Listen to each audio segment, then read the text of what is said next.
Testing.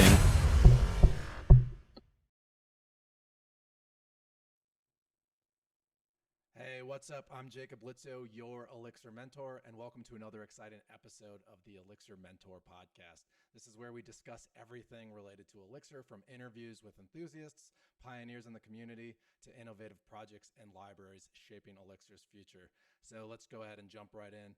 Today, I'm thrilled to have Zach Daniel joining us. Zach is the author of the Ash Framework, a powerful tool for building flexible and maintainable Elixir applications. So thank you so much for being here, Zach. And would you like to just give a brief introduction of yourself?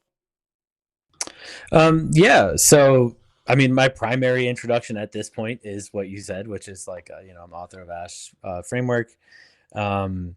And, I've been building Elixir applications for, I don't know, almost 10 years now. I've seen it at, various scales, from like tiny startup just getting started to large scale operation. And yeah, I mean, that's pretty much what I live and breathe. Ooh, wait a second. Is Someone said they can't hear us.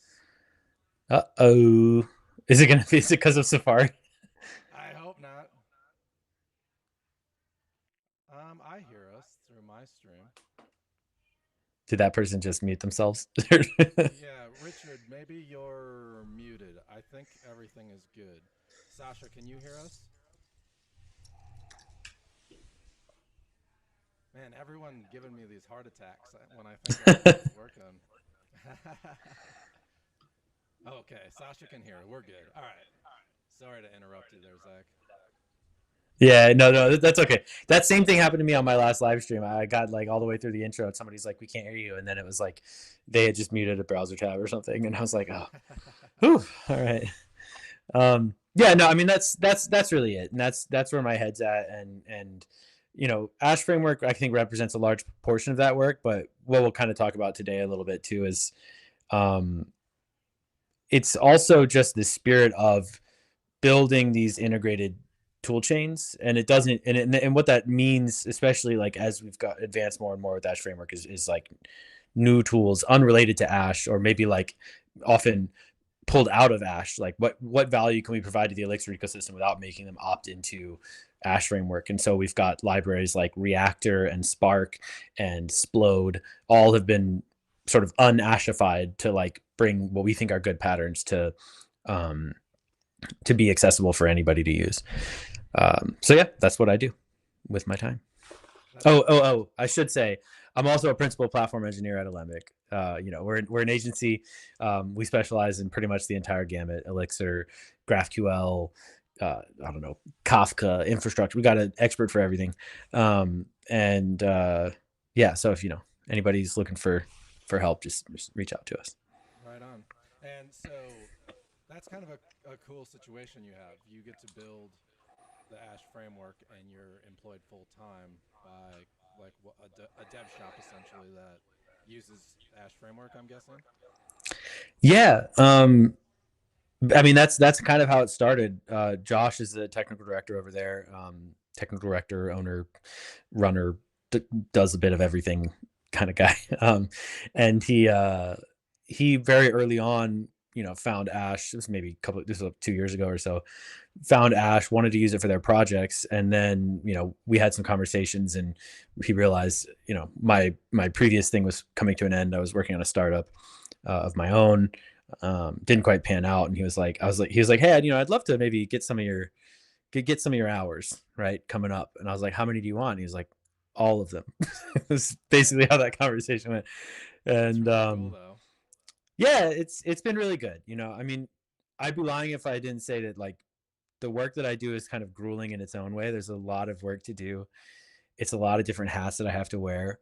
But with that said, this, it is kind of a dream job, like getting to build out in the open, build tools that help people that anybody can use for free. And also supporting, enterprise level projects, right? That are making people money, production scale projects. Like it's a great place to be. And it's what I like to do, right? I like to think about the problems that engineers face just as much as I like to think about the problems that customers face. Yeah, and I think that's really cool. I'm gonna adjust my volume here. I think I'm low. Maybe I'm not. I cannot hear you well, but okay. All right, I'm cranking my volume up, guys. I think that's too much. Sorry, dude. All right. Hopefully you guys can hear me better. I don't know. Now I feel like I hear an echo, but so before you became the Ash framework guy, what was your background? What did you do? What Tell us a little bit about that. Yeah, I mean, I went through a lot of interesting things, right? So I'm self-taught. I was working like tech support, like software tech support at some point. And uh ultimately I it sounds kind of silly, but like I was working in Chicago at a tech company, and the programmers just looked so cool to me at the time. Like they could kind of do whatever they wanted. Like I got the company that I worked at, there was a break room that had a PS5 in it, and I was getting a tour, and I was like I was like a phone support technician, right? And my manager who was giving me the tour, they were like, "Yeah, we got a PS5 in the break room," and I was like, "Oh, PS5, that's so cool." And she actually said to me, "That's only for the engineers. Like, you're you're not really gonna have a chance to play the PS5 or PS4 at the time." But I just was like, "Wow, that's crazy." So it just like I had been interested in programming for a while, but I hadn't realized until I had been interested in it as this almost a pastime, um, and I didn't realize that I had uh, that it was such a lucrative thing. I was like, oh my god, I need to get into this, right? Like this is it seems like such a sweet gig. So I went through a couple things: Ruby, JavaScript, Python, working at startups in Chicago, and the story of how I first came to Elixir, I guess, is kind of an interesting one, right? Maybe people have heard it enough times at this point, but um, we needed to switch off of a old NoSQL database and Node app to Postgres and something else. And we had this big we wrote this big ETL system from NoSQL database to a Postgres database in Node.js, and or sorry, we wrote it in Python. And this thing crashed like religiously on Fridays at 6 p.m. like right when I wanted to go home. Like it was just so bad. Um, and we had read about Elixir reliability, all these different things, and we were like, okay, let's give this a shot. And having essentially like zero experience with Elixir, um, or any language like it, I'd done a lot of like maybe more sort of rigorous typed languages like Haskell and Rust as for fun, Mm, right? Hobbyist programming. I'd never done them professionally. The first project I built with Elixir was like 100 times better than the ETL thing we'd written in Python, and I was good at Python, right? So like that was just such a moment for me. I was like, wow, this is amazing, and it literally never crashed. It never crashed to the point of like complete service degradation like the Python one would. It just sometimes would start to slow down, or one part of it would start to have a bit of a problem, and we could kind of come back and fix it in the morning, like that kind of thing. Um, and so I was in love from that point on, and we built something kind of like Ash in a way at the first company where we adopted Elixir. Is very very different at this point, but it was this sort of declarative layer that generated a lot of our sort of bits for us. And then I left, and I was like just miffed that I didn't have that anymore. I was get so tired of like solving all the same problems I had already solved. So I was like, screw it, let's just do it one more time. But that's it. nice. Yeah, I had a similar experience. I put off learning Elixir. I had a buddy in my ear telling me to learn it, learn it, learn it, and then I finally had my own project where it made sense. I was like, okay, Elixir has a lot of awesome capabilities. I'm going to dive in and learn it. And now I haven't turned back. I don't want to do anything else because I came from like JavaScript, and I did a lot of iOS development and stuff. But like all my back end work was always Node.js, and I don't ever want to go back. Yeah, yeah, I'm in the same boat. And I think it's really hard to explain like like the stability of an Elixir application is so much better for my mental health. like I Yes. feel pretty confident when I ship software that, like, there may be degraded performance, there may be, but like a bug that I ship isn't gonna just like take prod down for some like unrelated thing. Like the likelihood of that happening is so low. And it's hard to when you've been writing Elixir for a while, it's hard to remember that that's not what it's like everywhere else, right? Like that you can take prod down like really easily in certain stacks.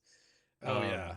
It's Yeah. like it's the joke, don't deploy updates on Friday, right? Mm-hmm. Unless you want to work all weekend. But I feel Yeah, like, exactly. yeah, I haven't really had any issues with any of my Elixir like servers, my backends ever. I mean, Yeah. other than, minor bugs that, are the programmer's fault, but that's about it. But yeah, so what started the idea of Ash for you? Where did you start with that? Why did you want to start building something like the Ash framework? Actually, can we explain what the Ash framework is before we go too far into why you built it? Yeah. So I mean, it's actually this is I've been asked this question so many times, and the answer changes every single time because it's huge, right? It's like, Mm-hmm. um, it's I couldn't it explain can what be, it yeah, is, honestly. it can be difficult to explain. Ultimately, it's an application framework. It's a uh, declarative, resource oriented application framework for Elixir. And so what this means is a bunch of primitives, bunch of tools for building your application. Um, and these tools don't necessarily map to some like dogma that you've seen before, right? Like it's not like this is proper DDD or this is like object oriented programming or pure, I mean, well, it is pure functional programming because by nature of it, but it's like ultimately we started from the ground up, like first principles, and like what do we need to build um composable applications, right? Where I can like write things one time, have one single source of truth for like things like business logic and rules and policies and validations and all this sort of crap, and then leverage that everywhere. And this is what we arrived at, right? So the primary abstraction is a thing called a resource, which like 99% of the time is going to map to like a database table or something like that. Doesn't have to though, and I think that's actually really important. Like the case where the 90% doesn't illustrate the power of it as much as when you need to break out of that pattern and have a resource that is backed by, an external service or backed by potentially multiple database calls or whatever, database tables or things like that. So yeah, ultimately this is what it is. It's that toolbox, tool suite. And Mm-hmm. the reason that it can be difficult to explain is because it is just new stuff. It's not, I can't give you like this thing you might have already heard of and say it's like that, but for Elixir, right? The closest thing might be it's like Django, but for Elixir. Or yeah, I mean, that's probably the closest comparison that can be made. But it's just quite different also. So, for whatever that's worth, right? Um, Well, it's like like, you can think of it like if an ORM was built, but for your whole world, like the entire application. It's not like actually just meant to run your data. It's like lives in the kind of land that an ORM lives in, but it does everything. yeah, and it does do a lot. So I started diving into it a little bit, when I first reached out to you to have you on. And the last couple of days, I've done like a deep dive because I was like, I need to understand what this is. And I feel like it's a lot where to the point where it can be a little overwhelming, but like what you can get out of it seems like the benefits outweigh the learning curve. Yeah, and I think that learning curve is there's just no denying it. It's in the same way of like if somebody came to me and said, "Should I learn Elixir to build a small CLI tool that puts two strings together?" Right? It'd be like, no. Use Mm-hmm. whatever language you already know to do that super simple thing. And so people will ask a similar thing like, should I, I want to use Ash. Is it good? And the answer is like, yes, it is really good for building small things. But will the utility of learning it, like maybe if you're doing that as a stepping stone project, then yeah, use Ash to build a small thing. But ultimately, like, you need to make sure you're getting ROI on your time. That's the most important thing for any programmer ever, right? Is just not like spinning wheels, wasting time. And so I always tell people, it's like, use Ash if you have like a good reason, right? Like, if there are things that it's going to help you do that you couldn't do otherwise, there's plenty of those things that exist.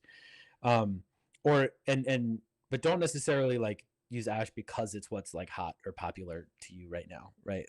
Like, and you get that, not diminishing returns, the opposite of that, right? The bigger your project, the larger scale the system that you're building is, you get compounding. That's the word, compounding returns on your investment in learning how Ash works. Yeah.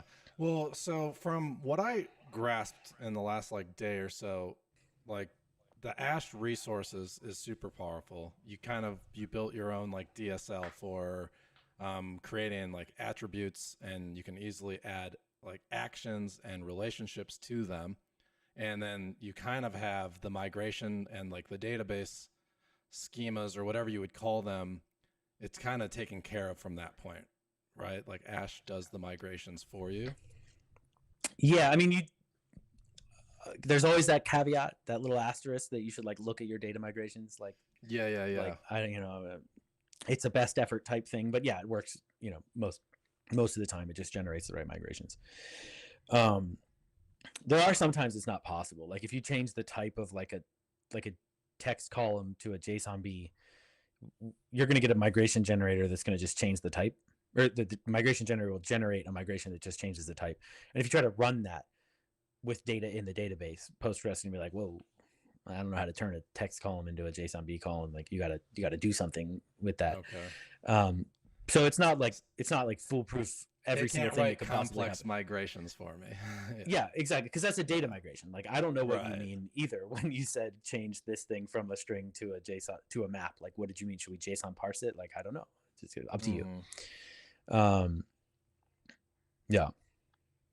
I mean, I think that it seems really cool. I really want to build a project just to understand it. I'm more of I got to get my hands on it to really like grasp something like Ash, I feel like, because it kind of changes the whole paradigm of writing in Elixir and Phoenix apps, I feel like, just a little bit. Especially like with using Ecto and stuff as, you're parsing your database layer. Yeah, I mean, it is really interesting too, because like a lot of times it's almost like anticlimactic when you get, okay, let's say you're like building a GraphQL with Ash, right? It can be anticlimactic because like you set up all of your resources and your sort of domain model and your structure. And when it's time to add a GraphQL, it's literally one line of code.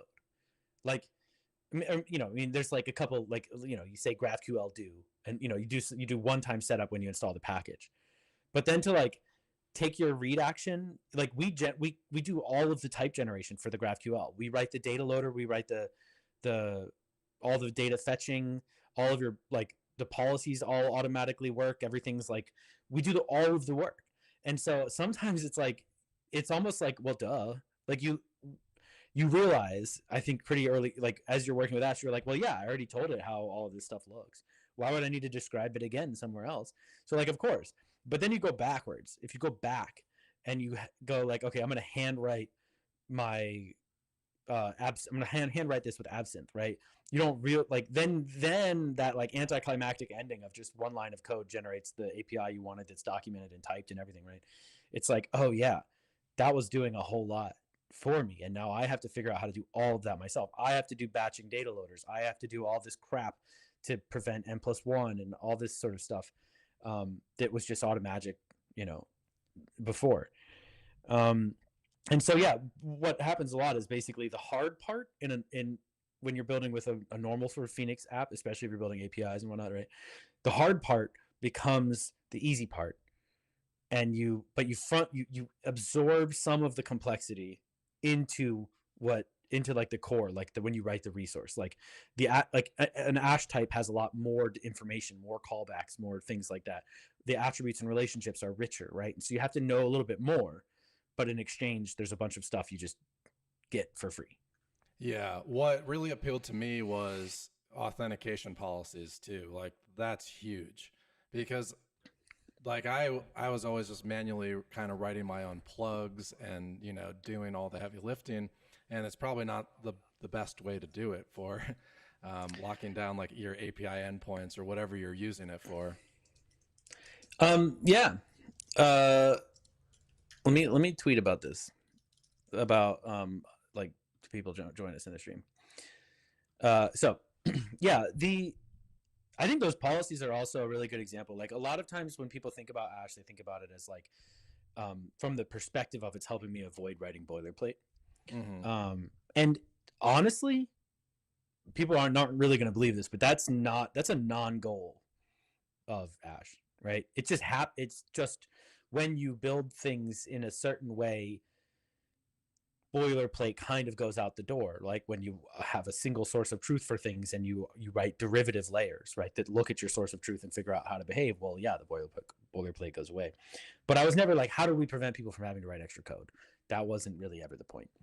It's just a benefit. What was the point? You wanted just more structure around code?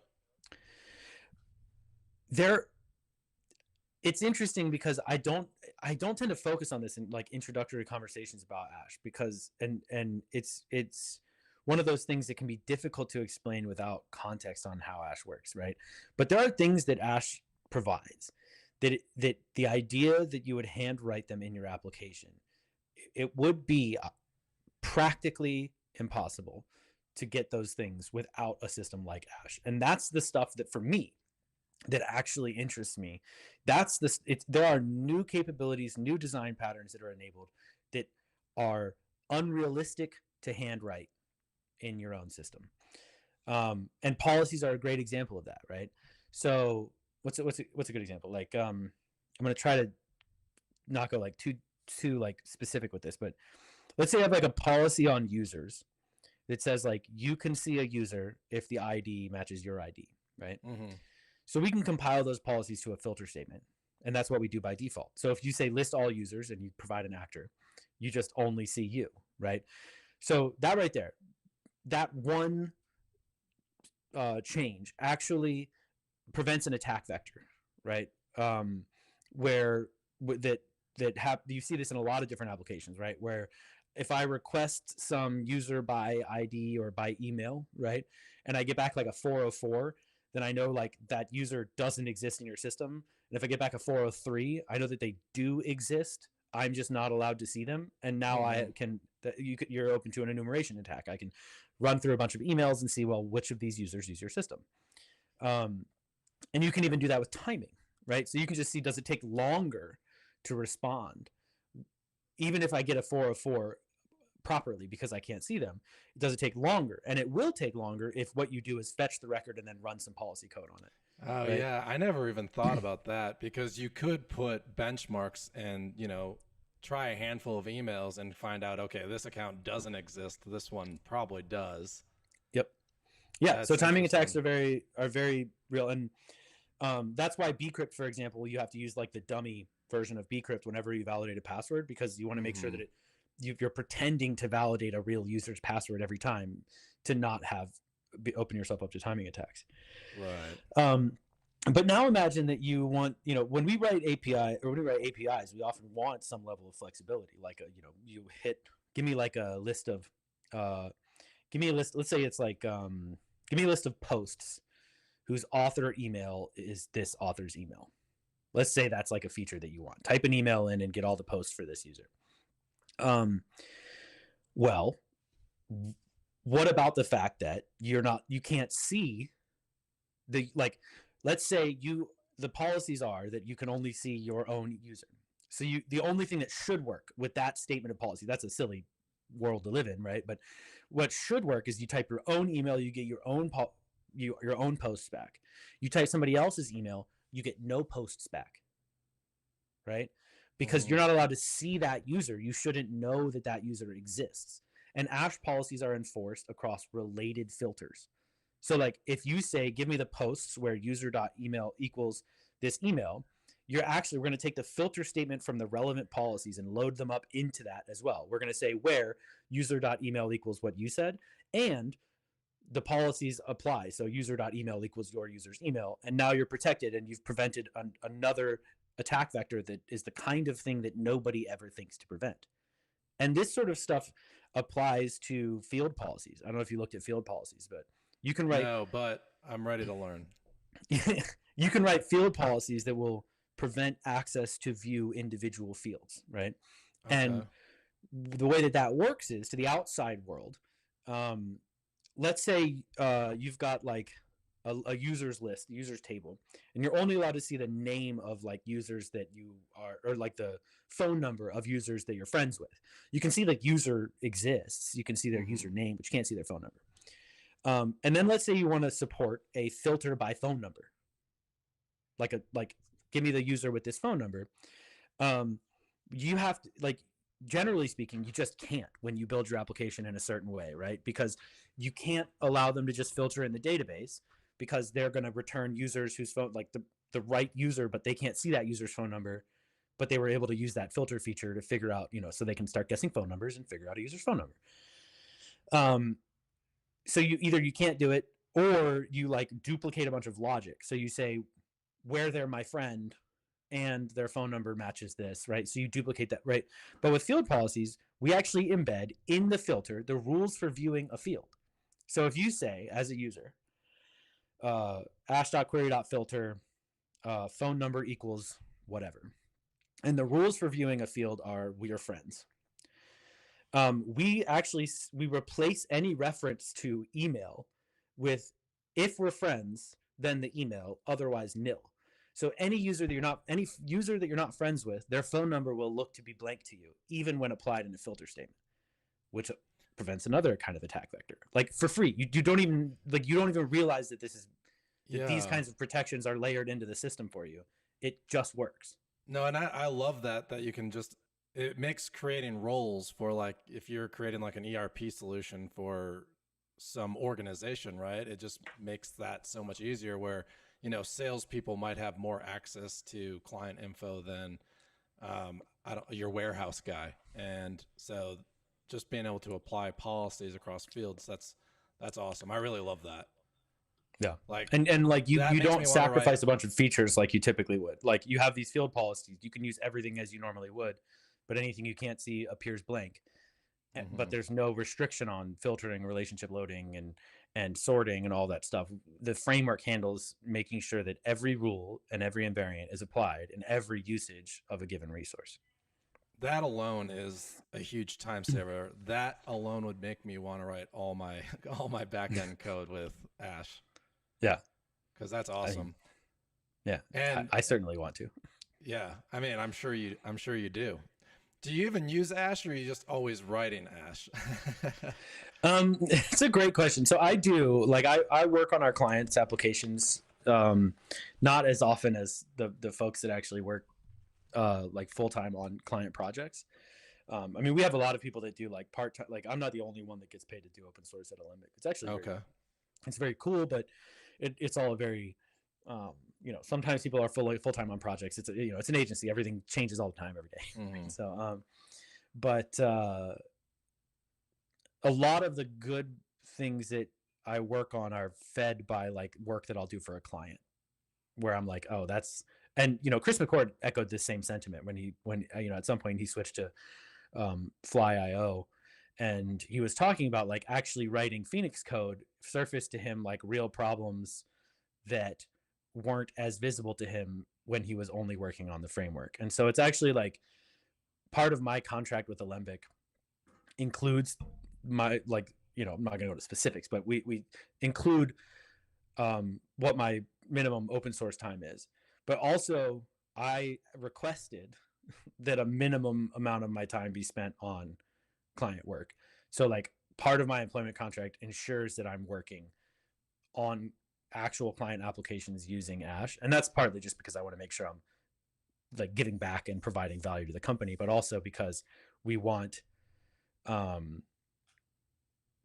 that's really valuable.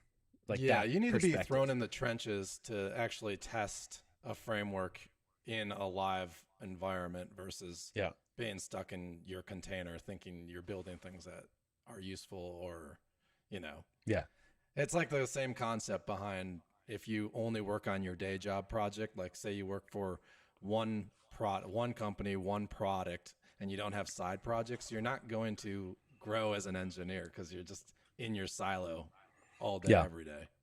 Yeah, and like the solutions that work for you are like everything's so situational. Like what works for you in your day job works because of all these different stacked up contexts of like that's why it works for you. That doesn't mean it's the solution everywhere. Yeah, exactly. Exactly. Yep. Well, that's cool. I feel like you got a pretty good situation going on over there. It's good. The only thing I need to figure out is how to not work so much. But I mean, this is not Olympics not like cracking the whip on me. It's just the truth is like I knew this was gonna be a massive project. Like when I started it, after maybe like 6 months, I was like, I had this moment. I was like, I'm gonna be working on this for the rest of my life. Like I realized like this is just it's a never ending project. You're okay with just paying Zach the Ash framework guy? I think so. We'll see. I mean, I think ultimately though, like I it sounds so like egotistical, but like I have like a really long term plan, right? And what we're building now, like I'm not even like done with the foundation of the house that's being built. You know what I mean? Like, and I don't mean that I'm just going to add a bunch of features to Ash, right? I'm not like I think Ash is actually in a pretty like stable point where like not a lot of, we're not. It's not like missing a whole bunch of new things that need to be added or anything like that. There's a lot of optimizations and random stuff like that, right? But like the core is quite stable. But now is where we get to start with the whole original dream, which is model your domain and derive the rest. So like what else can we derive? I think that's and I already know of like the admin UI that we talked about before we hopped on the stream is a great example of like that can and should be a lot better. But at the same time, it's like where can we go from here? Can we derive like a valid deployment strategy for an Ash application like automatically? Can we derive like I don't know Lambda functions for every action and ship your app serverless somewhere that right? Like can we like there are so many different things that we can extrapolate because we have your app represented as data, right? That's the thing. An Ash resource is just building up a data structure. It doesn't do any like people are like, oh, it's macro magic. It's really not. It's just a configuration file, right? It's really nothing more than that. Yeah. So I have your app represented as data, and now why can't I just ship all those actions to Lambda functions and like job done, right? I don't personally want to do that. Like I'd rather just run it on a server. Me too. But I think that's one of the amazing features you get out of the box being on like Beam, right? With Elixir. You don't have to do the serverless thing really. Yeah. Yeah. There's not a reason for it. Yeah. Well, and I think the work and this I really like this. I think the Elixir ecosystem is just such a great place to be right now. Like for instance, Chris McCord's Flame. Like taking an Ash action and wrapping it in a Flame call so that when the action is called, it happens on a different machine. It's literally one line of code. Yeah. Like Ash has an around action hook or an around transaction hook. And so you say around transaction, flame.apply, and like that's it. Right? Like it's so simple.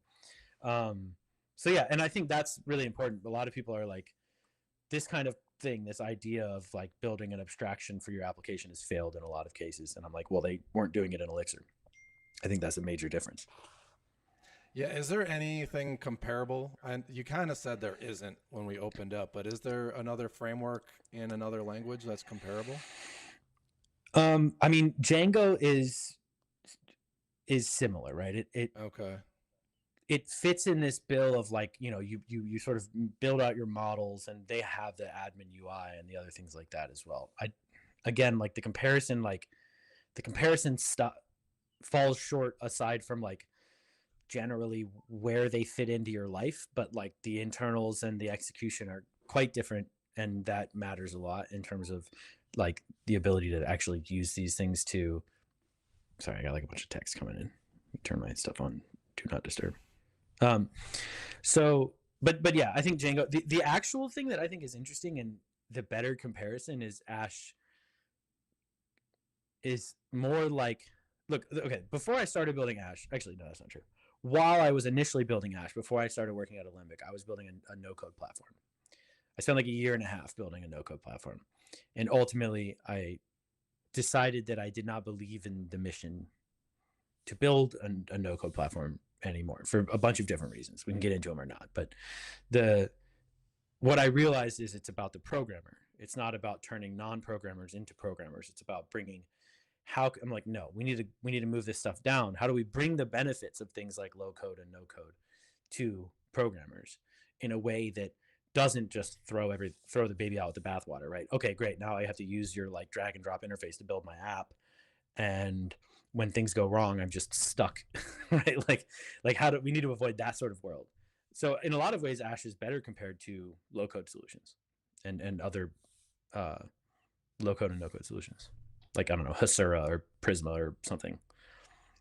Well, it definitely gives you a lot more power and flexibility. You're not really locked in, because like if something doesn't work with Ash, I can still turn to Ecto and write my own Elixir code and do whatever I need to do.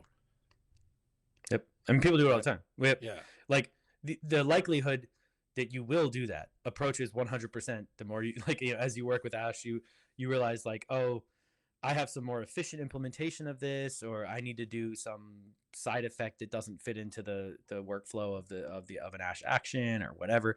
And so we have it's just you give us a manual execution. It's like, give us a function, and instead of us inserting it, we'll give you the change set. You do whatever you want, right? So like we intentionally play nicely with all of these escape hatches up and down the stack, so that you don't have to and we always say like use the most specific one, or like the least, I would say least powerful escape hatch. When you were originally like architecting this out and like trying to figure this out, like no way you thought of everything right out of the gate, right? When you were approaching problems with like playing nice with whatever solution people need and want to use, how did you kind of roll through that, like through iterations and handle issues? Like, I don't know if you have a specific example of like a limitation to adding an action to one of your resources, or. Yeah, I mean, I just did it perfectly the first time, actually. No, I believe it. I do. It's a great question, and I think like we have had. I think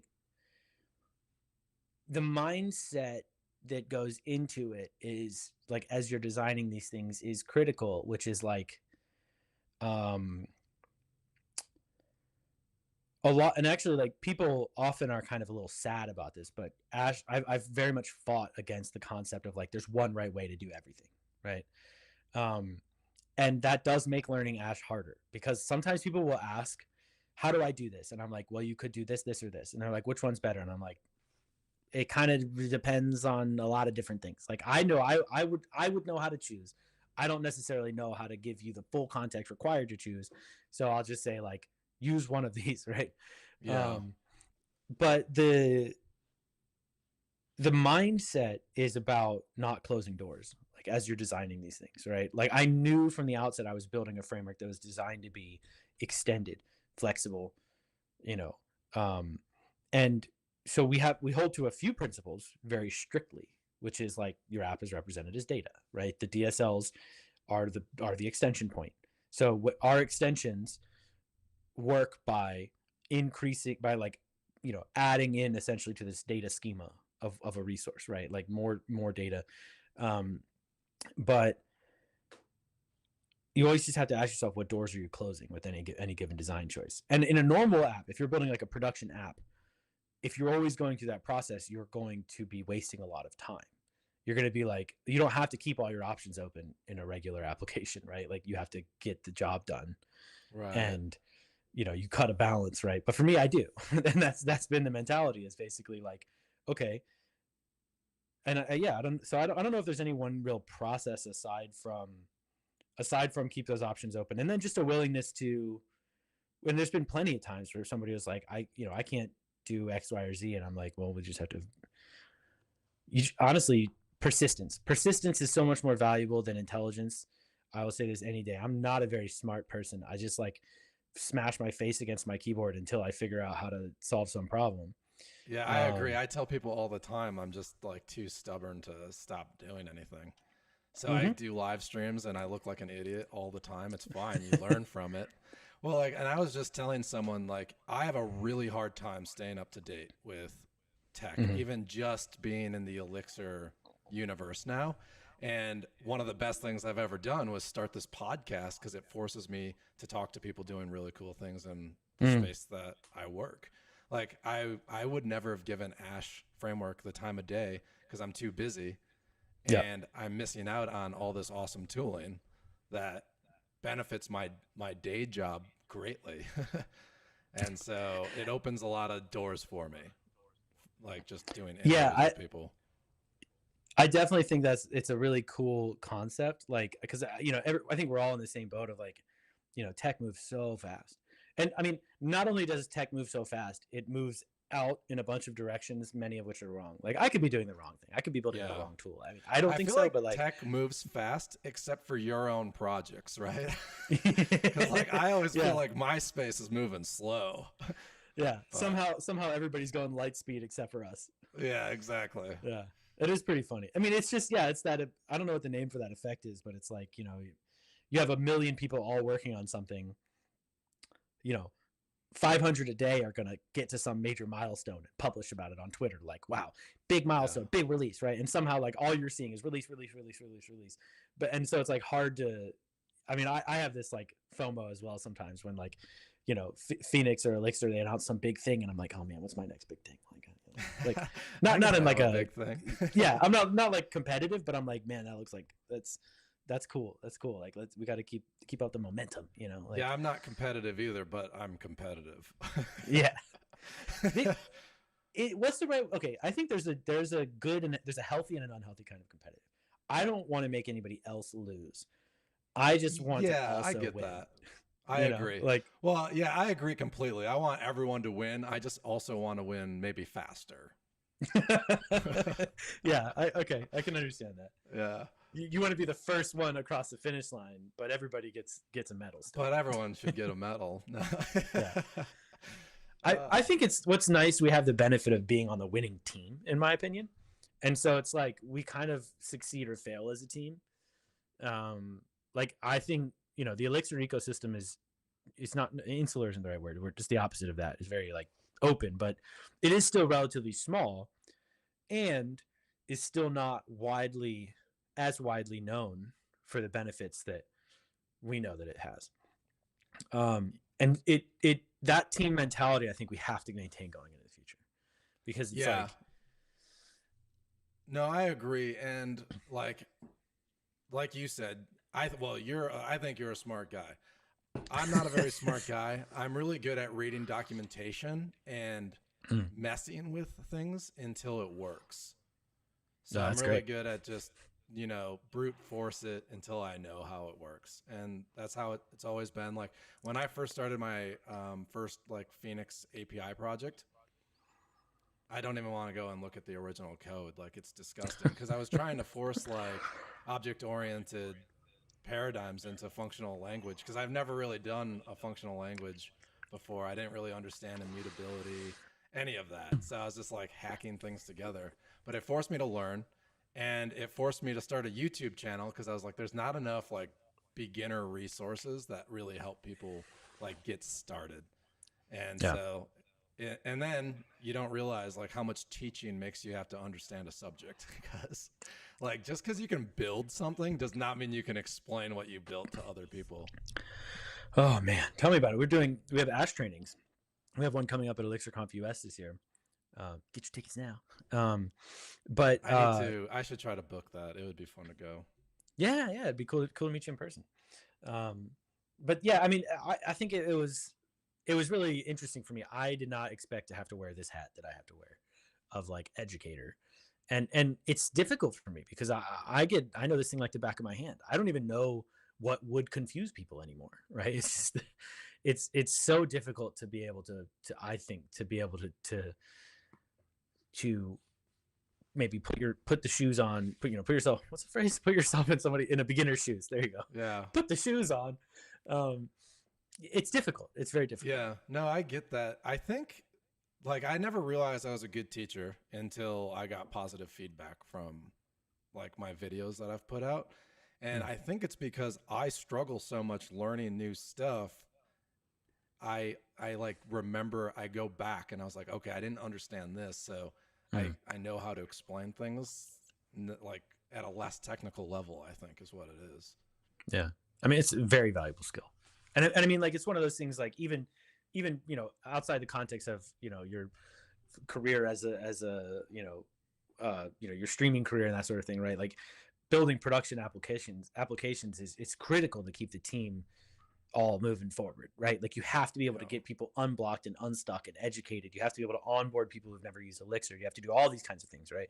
So, like, that ability is, I'm very jealous. I often struggle with that, which is like, I've got all these, what I would, all these great ideas, right? But like often I just can't, you know, yeah, and I think that's the other thing too, is like, I'm working such a generic level that like every day, that Mm-hmm. like to try to like try to bring things down and remove all that context to help a beginner can be very difficult for me.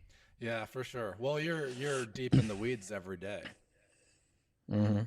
I think like I'm excited. I don't know if I said it on live stream yet, but I was going through your getting started guides, and I'm gonna just do live streams. So it'll be me figuring it out for the first time live, and I think it will be like huge, super beneficial for people because they can Mm-hmm. see my learning curve at the same time, and we can all learn the Ash framework together. Yeah, I think people really like that. Um, and Ash users have been begging for this for a long time. Like I mean, that's why we're working on the book. We've got a Prog book coming. It's gonna be still maybe a while, but we're Oh, working on it. awesome. Dude, books Um, are so hard to write. I was like a co-author of a book years and years ago. yeah, I'd much rather just press record on a camera. yeah, yeah. So Rebecca Lee is doing the vast majority of the writing, right? So I'm doing a lot of the, I'm actually like making a lot of new features and other things that she needs for the book to make sense. Like we even talked about this a little bit. We haven't talked about Igniter yet, but we should, I guess, because we're getting close to the end. Um, Hey, we but can go like, as long as we need. I don't mind. okay, yeah, I I guess don't there's a think okay. anyone will complain unless you have time constraints. No, I don't. I was even thinking about just hopping on my own stream after this so we can hang out.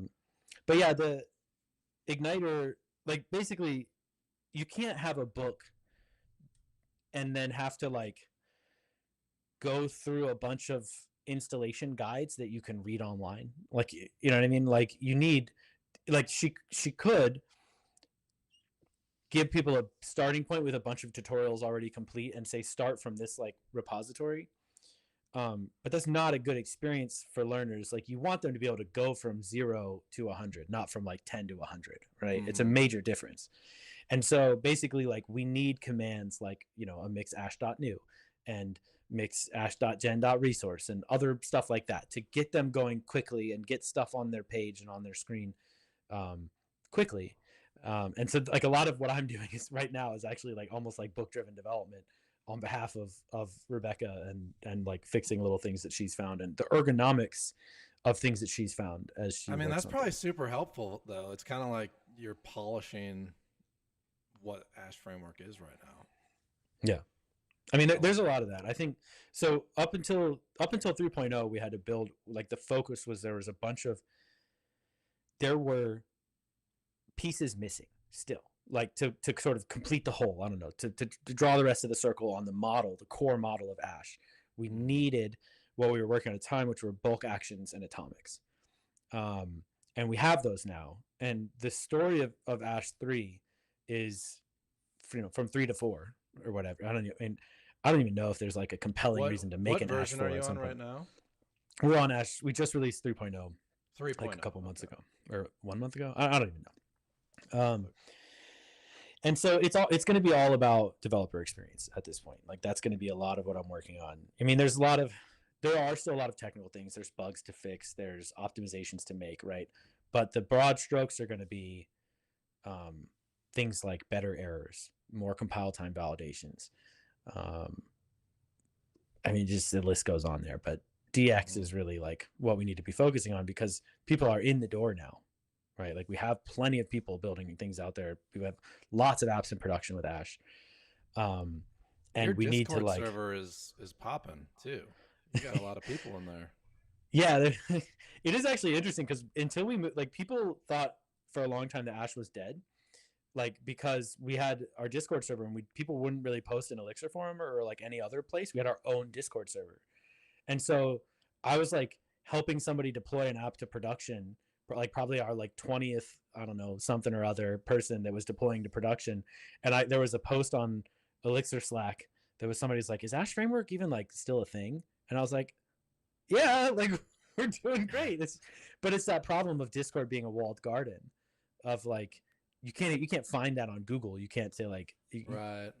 So it actually was a big problem, and that's why we pushed, one of the big reasons we pushed for Elixir Forum to be our primary support avenue. Oh, okay. It's still lots of people on the Discord. I'm not gonna be that guy that's like, please go post your questions on Elixir Forum. Like I want people to post where they're comfortable, but we do just have a couple nudges of like, if you think this is the kind of question that's going to help other people or that people are going to search for later, like consider asking for it on the Elixir Forum.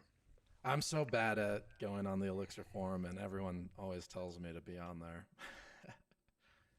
But it is the place to be. I even find myself doing. I pushed an entire community support channel, and have been pushing people to go to Elixir forum, and then when I have a question, I go type in a chat window somewhere. Yeah. So whatever that says, right? Like, but well, the nice thing about like your own Discord server, it's like your people, you know? Yeah. I mean, I guess Elixir community is all our people, though. They are. I think the big thing for me is like the community is actually big enough at this point. Like we have core team, we have contributor tags, we have roles for sponsors, right? We have all these different things, right? I mean, it's not like this crazy high production value Discord server like some people have, like with all these crazy bots and stuff like that. But still, I think the most important thing as somebody effectively managing a large scale open source project, there is nothing more important than recognition, right? Because I'm not paying the people that are working on Ash. I can't. That's not how it works, right? But we have plenty of people who are working on Ash. There's only two things that I can provide them, right? I can provide them my time and attention. So that involves like helping them with their PRs, helping them get things over the line, answering their questions. But the other thing I can provide them with is recognition, which is saying thank you, like tangibly, publicly, thank you for your hard work, right? And in rewarding them in whatever possible way. Actually, something we did in our last, we have monthly office hours. I actually gave out, I'm starting a new process where we're designating some number of contributors of the month and actually sending them like a PDF, like a certificate of recognition, right? Which I know you can't take that to the bank. I'm aware, like I know it's a PDF, right? I get it. It's nothing more than that, but that's what I do have to give, and I feel like and that's why I like having our own Discord server, is because I can make people's names pink when they make pull requests or when they help out with things, or I can make people's names blue when they sponsor, right? Just that little bit, it actually matters, and I can't get that in any of the other communities. Yeah, for sure. No, I love that. And it's crazy, like, yeah, just a little bit of appreciation and, it makes someone's day. I need to be better at being a contributor to open source projects that I like, but one day. It takes a perfect storm of opportunity, like where, you have a problem that needs to be solved, but it's also not like, you're not on this crazy time crunch to get stuff done, and you are familiar enough with the thing that you can actually reasonably help, right? Like, so and we've seen this a million times, right? Like I've learned this about, which is like, you cannot have expectations of people in open source communities, and you just, not in a bad way, just don't have those expectations, right? So somebody's like, I'm gonna go fix that issue. I'm like, sounds great, but like I don't, like I'm not doubting them. We'll just, we'll see when that actually happens, right? If a PR happens, then that's great. You can't get excited till it happens. Yeah, exactly. I mean, I think that's like, I've been in like the startup world for 10 years now, and you can't get excited about, potential investors or, big clients coming in. It just doesn't happen till it happens. Yeah. I mean, exactly. And the world's complicated, and like these people mean well, like when they say they want to help in some way, right? They mean well, and I appreciate even them just saying that they'd like to help. That's great, right? That's fine. But open source is volunteer work. It's thankless volunteer work in most situations. It's difficult. You have to deal with me. Like, I'm a gatekeeper to the project, like in a good way, right? But like, I might tell you, like, sorry, this isn't the right way. You could be wrong publicly. That's not something that anybody likes to do, right? Like, you could submit a PR and have it rejected. That's not something that anybody likes to do. So we do the best we can. And basically the whole point, my thing is just to remind people that I do appreciate their time personally, not just like, I don't know, on like Ash Framework appreciates your time. I personally appreciate your time and interest, and just kind of push that forward as much as we can. And that's the only thing that I have to give in the first place. So, yeah, well, I can't imagine it's easy to manage an open source project. Maybe I'm wrong. It's not easy. It's not easy, but it's interesting.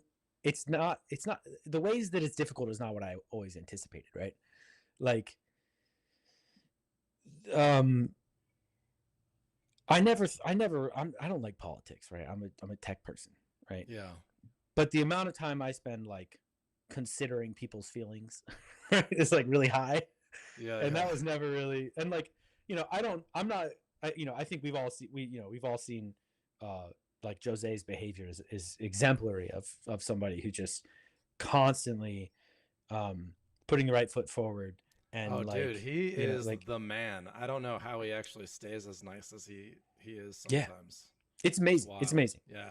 And honestly, strategically and tactically, it's the right choice. I don't think he's doing it out of a tactical thing. I think he wants conversations to be productive and to be collaborative, and he knows that there's no point in certain kinds of conversations and all that sort of stuff. And so I'm not going to just his personality too. Like, yeah, exactly. And we have, it's like, what, Matt's is nice, so we are nice. It's like Jose is nice, so we are nice, right? Like, we what was I going to say? Yeah, I mean, I'm not going to put myself up to that degree, right? But and I often kind of almost make it a point to where I intentionally don't want to be exactly like, I don't mind being a little bit abrasive and a little bit what I think is like, I guess what I'm saying is I don't want to like be fake, and I don't think Jose is fake. I think that's who he is, and I love and appreciate that about him. But sometimes I don't want to be that way, right? Like, no, I get and that. So I let myself be a little bit, I don't know, whatever you want to call that, abrasive or something sometimes. Yeah.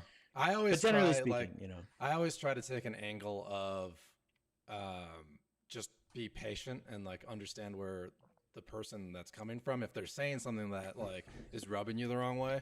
And I always try to respond in just a polite manner, not necessarily being politically correct or whatever the word is that I'm looking for. But it's always good to try to be nice.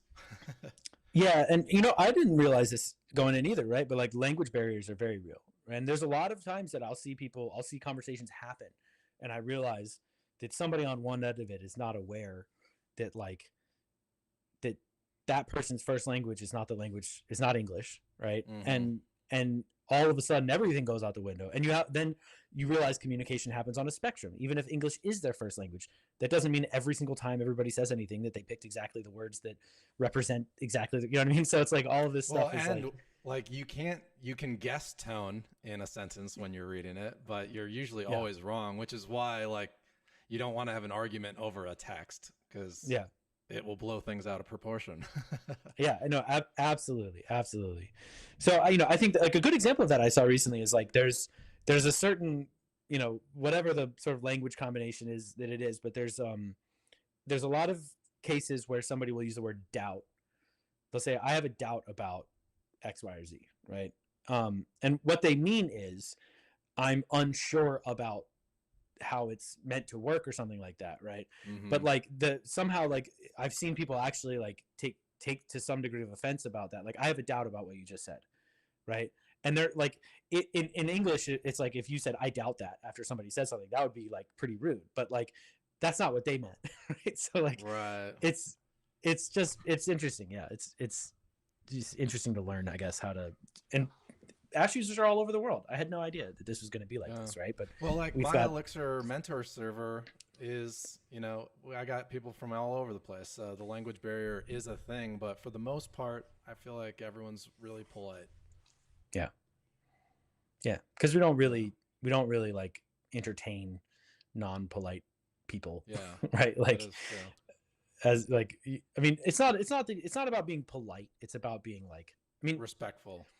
Yeah, respectful and like civil. Like it's it's like you don't have to be like on your best behavior all the time, but there's just a certain kind of thing that we're not really gonna like. Certain kinds of things that we're not really going to accept as a community. Just don't be a dick. Just don't be a dick. It's not that hard. I think that might even be in my server rules. Like, don't be a dick. Yeah. or even like, if you are a dick, just say sorry afterwards. Like, yeah. And, if you have to get it out, and then apologize. Yeah. Oh man. Yeah. So should we shift into Igniter? Right. Yeah. I'll talk a little bit about the project. It's coming into shape more now. The basic problem that we're trying to solve is code generation. So like, I'm sure everybody's sort of done this. You run like mixphoenix.new and it generates a bunch of code for you, or mixphoenix.gen. Whatever, HTML or live, and it generates a bunch of code for you. But there's a lot of issues with the simple path, like the initial, like the sort of, I guess the naive path of code generation, where you say like, you have a bunch of like templates and you say like write these templates to these files, right?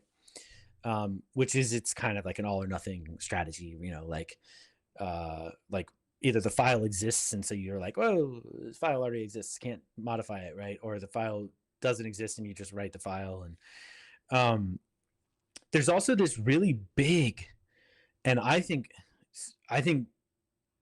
it's hard for people who are familiar with Elixir to realize how much of a roadblock this can be for people that are just getting started. Should I say mix new or mix phoenix.new? And when I say mix phoenix.new, what flags do I pass? Like, to have like the best one? Like, I don't know, whatever the standard stack is.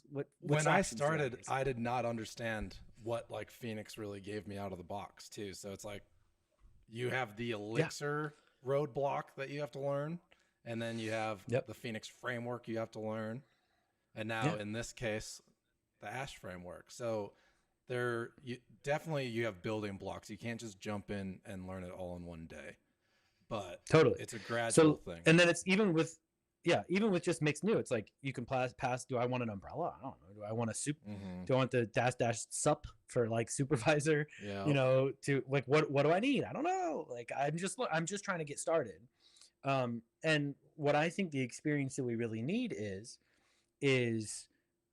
we need to revisit that path, right? I think that everything should start with mixed new. And it should be safe to say mixed new app. Now, with that said, we do technically have we're going to be distributing a mix_igniter.new thing that's like mixphoenix.new, like that you can install. And that does, all it does is it does mix new, and then it puts the Igniter dependency in your app. It does nothing more than that, but it's just like a little shortcut. But I think mix new is the basis for everything. And then you need to be running installers, not like.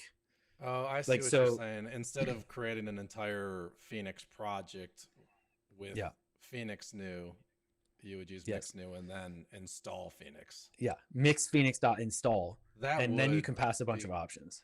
That would be a lot better, honestly, because then you have your base Elixir app and you see what Phoenix adds. Yeah, exactly. You can if you're using Git, you can have a commit before Phoenix, after Phoenix, right? Like that sort of thing is super valuable.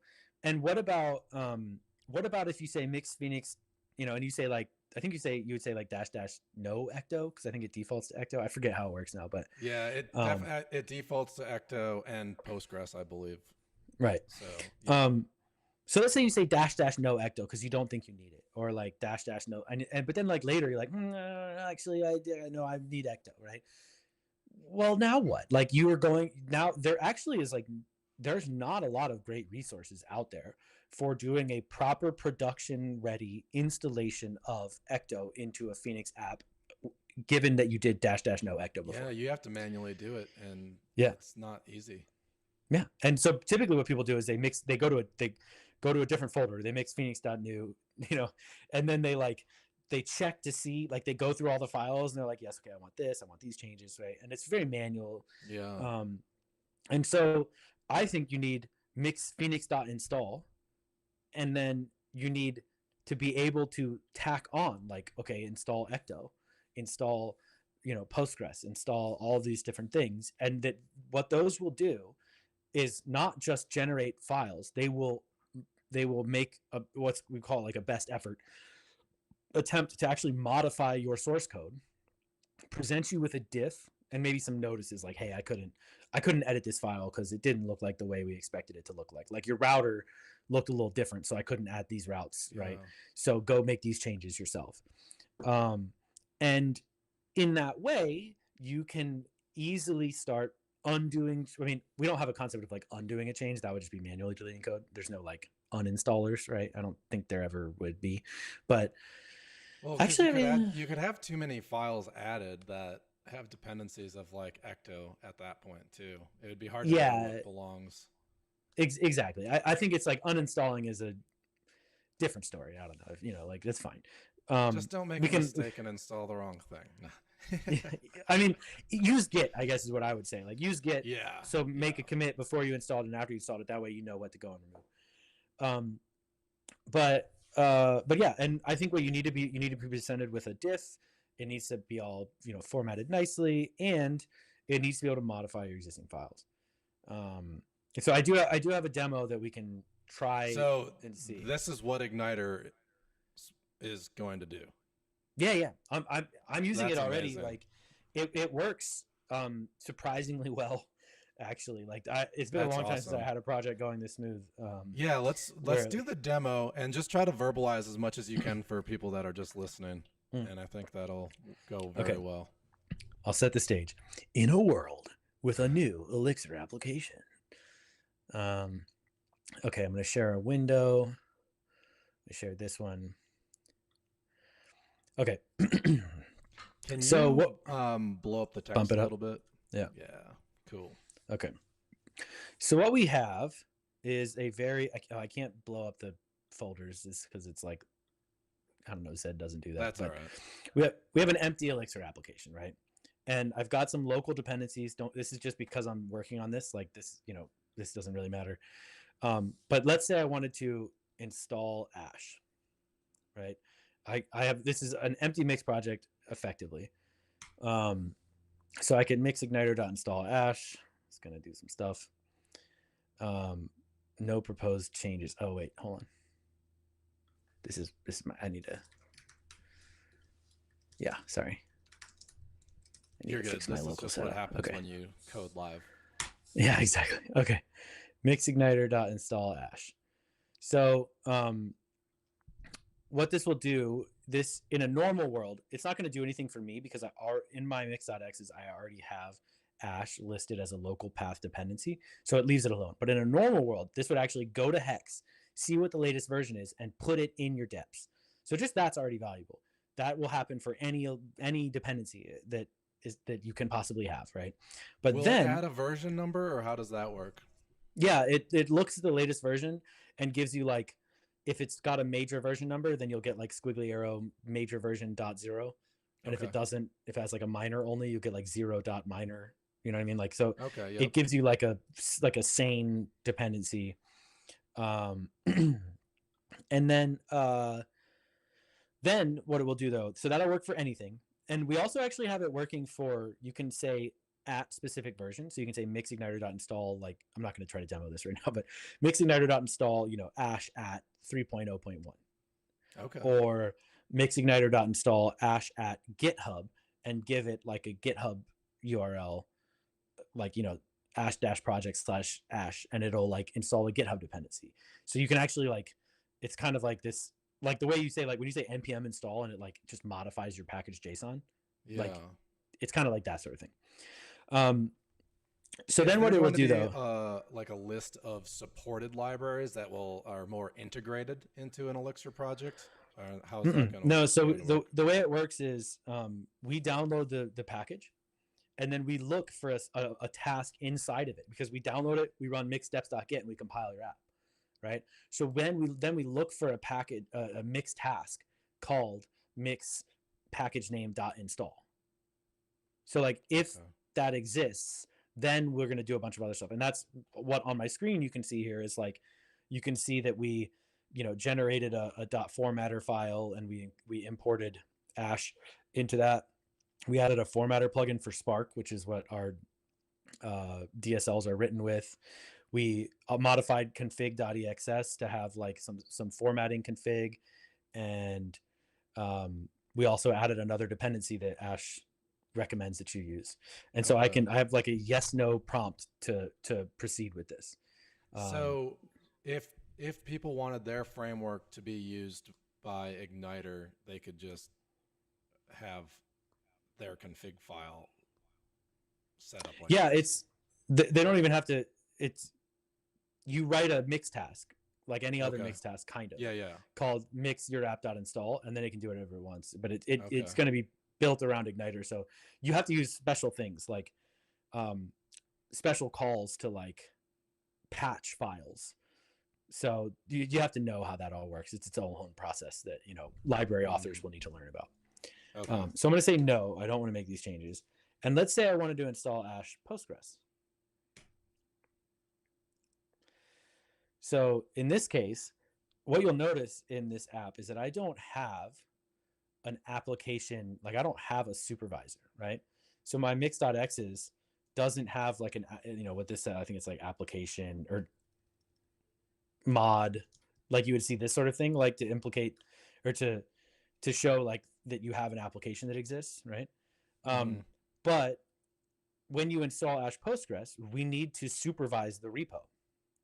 So this actually patches my mix.x's file to add the mod option and generates, I'm scrolling up here, it generates a starter application for you with the children that you need, right? Wow, that's cool. And so now let's say I were to take this and I were to go and I were to make these files automatically. So this would be lib igniter example, and then application.ex, right? And I were to do this. Oh. Okay. So I have this in my project, and then in my mix.x's here, I'm going to do this, right?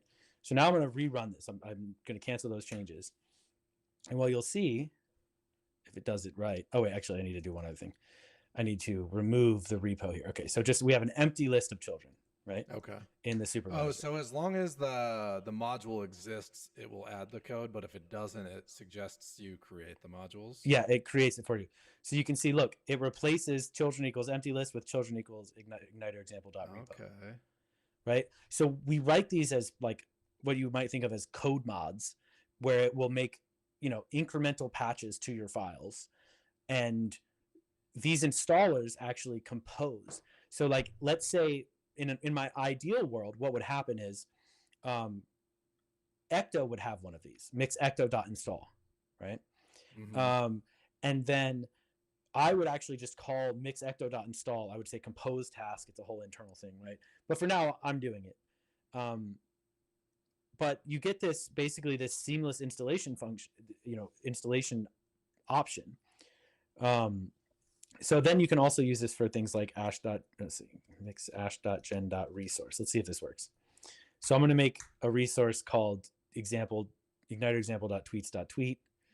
And you can see it created, I don't know why I didn't format them, but that's fine. Oh, that's right. Mix igniter.install ash. I need to accept the ash installer changes. Okay, so now, all right, don't worry about that. Doing it live. Don't mess up. Yeah, exactly. So now when I generate an ash resource, yeah, it works. So you can see it's going to create like a domain and it's going to create a resource, right? But watch, I can say dash dash with or dash dash extend Postgres. And now it's going to, I don't know why it's recompiling the whole world again, but it doesn't really matter. So in my same command to generate the thing, look, it will actually generate like a Postgres configured That's cool. resource. But also if I go back to the original command, and this is the whole point about reducing the like upfront mistakes of decision making, right? Like where you make the wrong choice and now you kind of have to go, now you're on your own, buddy. You know, like, so let's say I do this ash.gen.resource and I say, okay, I generate it and I'm like, oh, you know what? This is supposed to live, this right here is supposed to live in Postgres, right?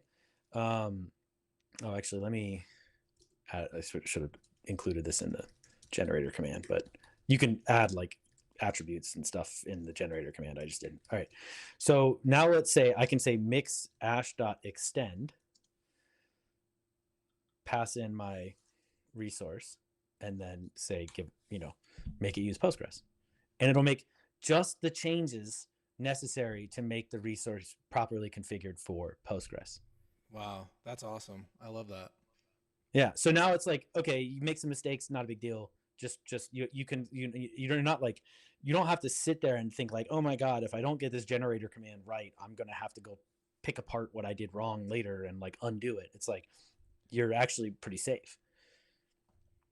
I love this. I'm going to have to make a full course with Igniter and Ash. Perfect. So I'm hoping a good project now. I mean, I think it'll really help with the onboarding experience for Ash too. Like just, I'm going to stop sharing my screen now. Sure. I think it's really going to help with the onboarding process for Ash because, right now, I didn't show you this, but you can actually, when you install Ash, you can say dash dash example and it will generate the same code that the tutorial tells you to write. So like you get like the help desk domain and a ticket resource and all that sort of stuff, right? Okay. And so I'm going to make all of the other ones support dash dash example as well, to where like you can say like use all of these extensions and give me a bunch of example code. And when you're done, you actually have like a full app that you can just run the result of running all of these tutorials and building them together. That's cool. I love that. So I love that. Yeah, I'm really excited, and I think like I think we can have like a 0.1 out for people to play with, like, alpha version out for people to play with in the next couple of weeks. And I think there's a lot of, this is the other thing, this has nothing to do with Ash, right? Like the package Igniter, like I'm using it, I'm testing it by writing Ash generators, but the Igniter package can be used for anything. There's no reason why it couldn't be used for some other project. There's no relation to Ash. That's awesome. Yeah, I'm really excited. No, it's really cool. If anyone watching has any ideas, like what project they want me to build in the Ash framework, reach out and tell me, put it in the comments, because I'll do it. I'm looking for a good idea. And I think making a little tutorial playlist on YouTube for this would be a lot of fun. Yeah. I think there's a lot of apps out there with like really involved installation processes too that I think would be good. And I really want there to be, I want to have like this little micro library of installers for all these little things, like not even necessarily like library specific things even, right? Like, like I could have one, like just that example of like, oh, I didn't use the dash dash sup command when I started, but I need a supervisor now. So like mix Igniter dot set up supervisor or something. I don't know, like we can have all of these little things represented as code mods, which is kind of the word we're going with right now for like what an individual operation is. Like I didn't show you on the stream like what it looks like to write one of these tasks, but it's actually like pretty like natural language set of tooling. It's like you just pipe a bunch of functions, and so like when I run to set up a config file, for example, I don't say like copy this text into a config file. I say igniter.config.configure. I give it like a path to a configuration value and a value that it should have. Or like configure new to say like if they haven't already set this config, set it, right? And Igniter figures out like we actually scan the config file, we find the place inside the source where they've set it, and we update the value, or we leave it alone if we're supposed to, and all that sort of stuff. So like you don't actually have to know how to write these like code patcher things. You just say it's a requirement for my app that they have configured some set value to, you know, some configuration thing to this value. The patching like, piece is really cool. I think that's exciting. Yeah. Okay. Well, thank you for coming to my TED Talk on Igniter. Dude, no, I love it, man. Thank you so much for jumping on a live stream with me. Hopefully everyone benefited as much as I did, because now I just want to go build an app with Ash. So nice. I think I have a lot to learn ahead of me, but I think it'll be good. Mission accomplished. And I am accepting ideas for a project, so this is your chance if you want to see something specific on my YouTube channel. But it has to be a good fit with Ash. I want something that can really leverage everything. I have yet to find an example app that can leverage everything that Ash has, but yeah. you can get close, you know. Like, well, like, so you have your Twitter example. I don't want to just rebuild that. I think that's kind of lame just to copy someone else's example. So I have to think of something good. Yeah, I think there's the where you also get a lot of value is if you can work in packages like Ash State Machine and Ash Oban. Oh yeah, that'd be good. Sort of things with like living processes happening in the background, you know, like, I don't know, an example that wouldn't make sense for like probably for you to do, but like if you were doing shipments, it's like, you know, you might have like an Ash State Machine representing the state of a given package, and Ash Oban monitoring for state changes and given and you know, moving things across, you know, moving things from state to state. Because like honestly, I just like to step everything through from like zero to finished project. So even if it's a more advanced project, I think people would benefit a ton from it. Yeah. Yeah. I'd like it for sure. And, you know, I'll hop in your stream at some point and see if I can help. Yeah. That one might just be a pre-recorded tutorial. I hate doing a lot. I hate heavy coding live. It stresses me out. I don't know why, but I don't mind like doing light stuff. But we'll see. Maybe you can talk me into doing it live. I remember actually I wanted to do Advent of Code live, and I did that a couple years back, and I actually like it took me a lot longer than it normally would, and I kind of gave up at the very end. It took me a lot longer than it normally would to solve the problems, because I felt like I constantly had to be like filling up the dead space. Like, but normally what I would do with an Advent of Code problem is I might just like, I don't know, like I might just try some random stuff out, and I might just sit there and think for 15 minutes, like one of these, like, you know, going through all the things, right? And I'm like, and so what happened is I just like hit my head up against the wall for, you know, 2 hours on one live stream, and I was like, all right, I'm done with this. I'm not doing this again. Yeah. Well, I think everyone knows, like, when you're writing code, you're mostly reading and thinking, and then like what, 10%, maybe not even that much of your time is writing code. Yeah. So yeah, for sure. I don't know. Yeah, I had a lot of fun. I just started a live stream where I'm going through the like Elixir getting started guide, and it is way more popular than I thought it would be. Like, people love just watching me read documentation and doing examples. I believe that. But it's probably also good too, like that.